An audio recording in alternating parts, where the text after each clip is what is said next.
बेटी की विदाई में 4 चीजें नहीं दी जाती। कितनी चीज नहीं देते? 4। पहली, झाड़ू। क्या? झाड़ू बेटी की विदाई में कभी नहीं देते। दूसरे नंबर पर सुई, बेटी की विदाई में कभी नहीं देते। तीसरे नंबर पर चलनी।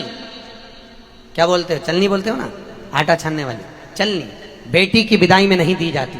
चौथे नंबर पर अचार की बरनी, बेटी की विदाई में नहीं दी जाती। बेटी की विदाई में अचार नहीं दिया जाता, खट्टा और तीखा बेटी के। और जिस घर में मायके से बेटी की विदाई में अचार दिया जाता है, उस घर में बेटी कभी सुखी नहीं रह सकती। लिख के रख ले, उसको कुछ ना कुछ तकलीफ रहेगी। कभी सास, कभी ननन, कभी पति, कभी कोई उसको ताने देता ही रहेगा। वो सुखी नहीं रह सकती। अगर घर में किसी से सुखी रहेगी तो शरीर से सुखी नहीं रहेगी। अगर मायके से अचार बेटी की विदाई में दिया गया है तो। अब कई बेटियों का तो बड़ा शौक रहता है, क्योंकि बेटियों के जो ससुर होते हैं ना, ये लोग बड़े होशियार होते हैं। ये कहते हैं बेटा तेरी माँ के हाथ का अचार अच्छा लगता है, यार बनवा के लिया। अब इन मूर्खों को समझाए कौन कि अचार तो खा लोगे पर बापड़ो पचाओगे कैसे? खाना सरल है, पचाना कठिन। नहीं दिया जाता। आपने देखा है से है कि कमला माँ के नगरी में रहने के बाद भी प्रतिदिन माँ का दर्शन करते हो, या संडे सैटरडे भगवान माँ कमला माता के दरवाजे पर पहुंचकर भगवान की भक्ति को धारण करते हो? बहुत कम।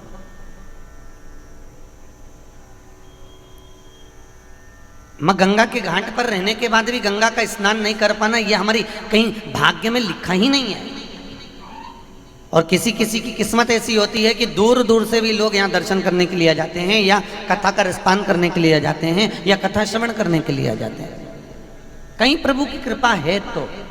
महाराज, मृत्यु लोक में अगर जन्म हुआ है तो आपको पहले भी कथा में कहा कि हमारी पृथ्वी पर जन्म लेने का केवल एक कारण है। एक तो भगवान का भजन करना, और दूसरा अपने कर्म को जो हम करके आए हैं उस कर्म का भोग भोगना, उस भोग को भोग। जो हम कर्म कर कर आए हैं उसको भोगने के। एकादशी का महत्व सुना है आप लोगों ने? अरे बोलो तो, किस किसने सुना है? 26 एकादशी पूर्ण होने के बाद में जो एकादशी का महत्व किया जाता है एकादशी के उद्यापन पर, किस किसने सुना है? कोई ने सुना हो तो बताओ। 26 एकादशी पूर्ण होने के बाद में, और कहते हैं अगर एकादशी पूर्ण होने के बाद अगर हमने ये कथा नहीं श्रवण करी तो एकादशी का पुण्यता का फल प्राप्त नहीं। 26 एकादशी का महत्तम का एक विशेष लक्ष्य कि हमारे कर्म को हम भोग कर हम परमात्मा की भक्ति को कैसे प्राप्त करें, हम भगवान के चरणारविंद को कैसे प्राप्त करें। महाराज, एक नगर में एक राजा रहता था, बड़ा दानवीर था, बड़ा सत्कर्मी था, बड़ा पुण्यवान था। भगवान का भजन करना, स्मरण करना, कीर्तन करना, नाम जाप करना, नाम स्मरण में लगा रहना, उसको कोई दूसरी चीज सुहाती नहीं थी। वो तो बस भगवान की भक्ति में दिन रात दिन प्रति स्मरण में लगा हुआ है, बस वो उसको और कुछ भाता ही नहीं है उसको, केवल भगवान की भक्ति। एक छोटा सा मंदिर बनवाया उसने, और मंदिर बनवाने के बाद में एक पंडित जी को लाकर उसमें नियुक्त कर दिया कि आपको यहाँ पूजन करना है, यहाँ पाठ करना है, यहाँ अर्चना करना है। पंडित जी ने कहा ठीक है। समय बीता, राजा का एक लड़का था, उसकी शादी हो गई, घर में बहू आ गई। अब घर में जब बहू आई तो 3-4 महीने बीते थे, और 3-4 महीने बीतने में आज बहू थोड़ा जल्दी जाग गई। और बहू थोड़ा जल्दी जागी, और जागने के बाद में बहू जागते ही आज राजा के लड़के की जो तलवार की म्यान रखी थी, उस म्यान को, तलवार को उठाकर देखने लगी। उस म्यान को देख रही।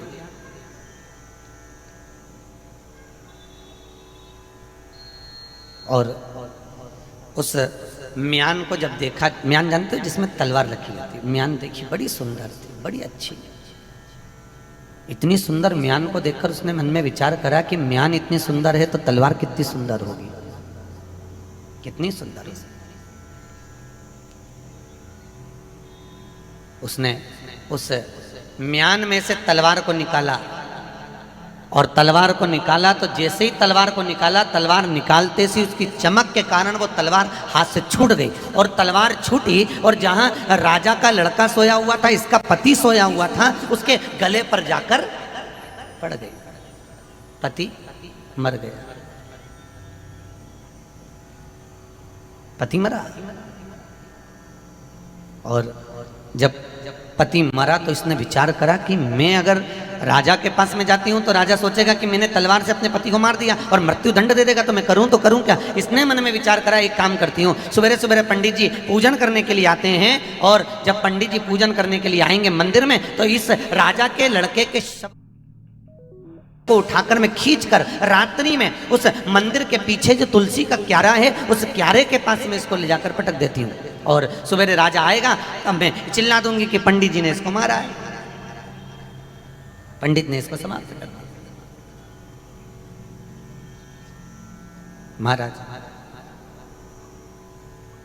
रात्रि को ले जाकर पत्नी ने पति के शव को उठाकर और ले जाकर डाल दिया तुलसी के क्यारे के पास। सुबह हुई, पंडित जी आए तुलसी लेने के लिए और पंडित जी जब तुलसी लेने के लिए आए, ये बहू चिल्लाना चालू कर दी, अरे मेरे पति को मार दिया, अरे मेरे पति को मार दिया, अरे मेरे पति को मार डाला, अरे इस पंडित ने मेरे पति को मार दिया, अरे इस ब्राह्मण ने मेरे पति को मार दिया। पूरा नगर एकत्रित हो गया, पूरा राज्य एकत्रित हो गया, राजा निकल कर बाहर आ गया, मेरे बेटे को किसने मार दिया, इकलौता लड़का, आखिर मारा तो मारा किसने। जो देखा तो बेटे का शव पड़ा हुआ था, पंडित जी को बंदी बनाया गया, कारागार में डाल दिया। राजा ने अपने लड़के का अंतिम संस्कार कर दिया, अंतिम संस्कार करा। आज राजा अपने सिंहासन पर बैठा और बैठकर मन में विचार कर रहा है कि इस पंडित से मेरे बेटे का क्या बैर है, मैं ये पंडित मेरे बेटे को मार नहीं सकता, पर सारे के सारे सबूत इसके खिलाफ में है महाराज, सारे सबूत इसके खिलाफ। अब जब सारे के सारे सबूत इसके खिलाफ हैं तो ऐसा लगता है कि हो सकता है इसी ने मारा होगा। महाराज राजा ने अपने सिंहासन पर बैठकर निर्णय दे दिया, इस पंडित ने मेरे बेटे की हत्या करी है, पर मैं जानता हूं कि यह पंडित कभी किसी को मार नहीं सकता। एक चींटी तक इसने कभी जिंदगी में नहीं मारी, कभी झिंगुर तक नहीं मारा, कभी मच्छर को नहीं मारा, तो ये मेरे बेटे को क्यों मारेगा। पर मुझे सारे सबूत सामने जो मिले हैं उसके हिसाब से इसने मेरे बेटे को मारा है, इसलिए एक काम करो, इस पंडित का एक हाथ काट दिया जाए। जिस हाथ से इस पंडित ने मेरे बेटे को मारा उसका वह हाथ काट दो। हाथ काट दिया। महाराज राजा के दूतों ने उस पंडित के हाथ को काटा। पंडित चिल्लाता रहा, महाराज मैंने नहीं मारा है, मैं असत्य नहीं कह रहा हूं महाराज, मैं सत्य बोल रहा हूं, मैंने कभी अपनी जिंदगी में असत्य नहीं बोला, मैंने नहीं मारा है, आप विश्वास तो करो महाराज, मैं नहीं मारा हूं। पर कोई सुनने को तैयार नहीं। पंडित जी ने मंदिर में पूजन करना बंद कर दी और पूजन करना बंद कर कर आज पंडित जी अपने गुरु के पास गए। गुरुदेव मैंने अपनी ज़िंदगी में कभी झूठ नहीं बोला गुरुजी, मैंने अपनी ज़िंदगी में कभी असत्य नहीं बोला गुरुजी, मैंने अपनी ज़िंदगी में कभी कपट नहीं करा गुरुजी, फिर आखिर ये तो बताओ गुरुदेव कि मेरे हाथ कटा तो कटा क्यों। मैंने झूठ नहीं बोला, मैंने कपट नहीं करा, मैंने कभी छिद्र नहीं करा, मैंने कभी बेईमानी नहीं करी, मैंने कभी प्रपंच नहीं करा, तो फिर मेरा हस्त कटा तो कटा क्यों। इतने में गुरुजी ने कहा, सुन बेटा मैं किसी के भाग्य को नहीं बखान सकता, पर इतना जरूर है कि मेरे जो गुरु हैं वो जरूर, मेरे गुरु तुझको कुछ ना कुछ जरूर बताएंगे, ये पक्का है, तू जा मेरे गुरु के पास जा। अब वो अपने गुरु को छोड़कर गुरुजी के कहने पर गुरु के पास पहुंचा। जैसे ही काशी में पहुंचा, काशी में मणिकर्णिका के घाट पर गुरुजी रहते थे और मणिकर्णिका के घाट पर गुरुजी के पास में जैसे ही पहुंचा, आवाज लगाई, गुरुदेव गुरुदेव, थोड़ा डीले कम कर दो हल्का से, गुरुदेव ओ गुरुदेव। अब जैसी आवाज लगाई, आवाज लगाते ही गुरुजी तो थे नहीं, गुरुदेव नहीं थे। कौन थी घर पर, जम के बोलो जरा, थे नहीं, हल्का से, गुरुदेव ओ गुरुदेव। अब जैसी आवाज लगाई, आवाज लगाते ही गुरुजी तो थे नहीं, गुरुदेव नहीं थे, और गुरुजी की पत्नी थी। कौन थी घर पर, जम के बोलो जरा, गुरुजी की धर्म पत्नी नहीं बोला हमने, क्या बोला है? पत्नी। और गुरुजी की पत्नी अंदर से आवाज लगाकर, कौन है दरवाजे पर? बाहर आई। ये भी संत तुकाराम की पत्नी से कम नहीं थी, उनसे कम नहीं थी। बाहर आई, कौन आया? क्या बात है? हमें गुरुजी से मिलना है। इतने में वो गुरुजी की पत्नी चिल्ला कर दौड़ी, कहीं कहां मर रहा होगा तेरा गुरु, चल निकल यहां से बाहर। आ गए गुरुजी गुरुजी करने के लिए, गुरुजी के चेले बनकर, निकलो बाहर। वो गुरु भी पापी कपटी और तू भी पापी कपटी, ना जाने कहां से रोने के लिए आ गया, निकल बाहर यहां से। अब गुरुजी की पत्नी ने धक्के मारकर उस चेले को बाहर निकाल दिया और वो चेला एक मंदिर में जाकर बैठ गया, भगवान की भक्ति में लीन हो गया। शाम का समय था, शाम के समय वापस घर गया गुरुजी के। फिर आवाज़ लगाई, गुरुजी की पत्नी अभी नहीं थी, गुरुजी थे। और गुरुजी के कानों में जैसे ही शब्द गया, गुरुजी निकल कर बाहर आए। कौन है दरवाजे पर? गुरुदेव, मेरे गुरुजी ने आपके पास भेजा है, आप उनके गुरु हैं, मुझे कुछ पूछना है। गुरुजी ने कहा, आओ बेटा अंदर आइए, बैठो, पानी पियोगे? हाँ। जल पियो, बैठो। क्या बात है?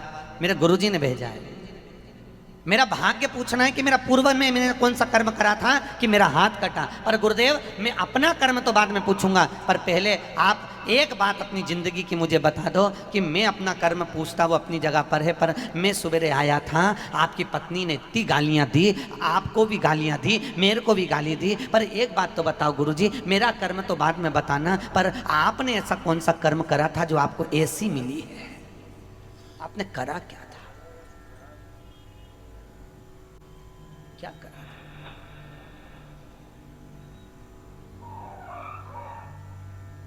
संत तुकाराम जी ने पूछा था हरि विठ्ठल से, मेरी पहली पत्नी और बेटा क्यों मरा? कौन पूछे थे? संत तुकाराम। मेरी पहली पत्नी और बेटा क्यों मरा? हरि विठ्ठल ने कहा, वो अपने कर्म का भोग भोगने के लिए कुछ पल तेरे साथ आए थे। तो संत तुकाराम जी ने कहा, फिर मुझे ये दूसरी पत्नी ऐसी क्यों मिली? भगवान हरि विठ्ठल बोले,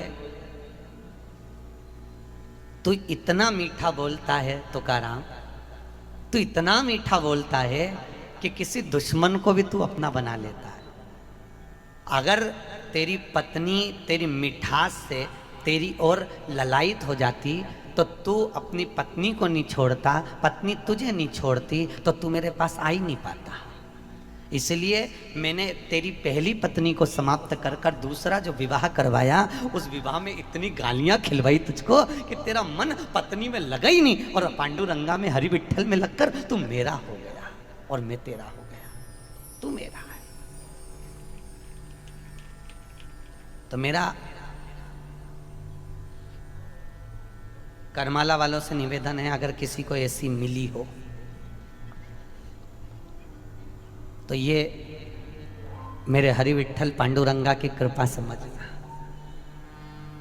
और आपसे भी निवेदन है, अगर आपको कोई ऐसा मिला हो जो दिन रात गालियां दे, अपशब्द कहे, ताने दे, अपशब्द पर अपशब्द बोले और वाणी के तीखे तीखे बाण चलाए, तो समझ लेना ये मेरी माँ कमला की कृपा हुई है कि तू परिवार में रमे ना, इसलिए माँ कमला ने कृपा कर कर कहा कि तू मेरा भजन करती रहे।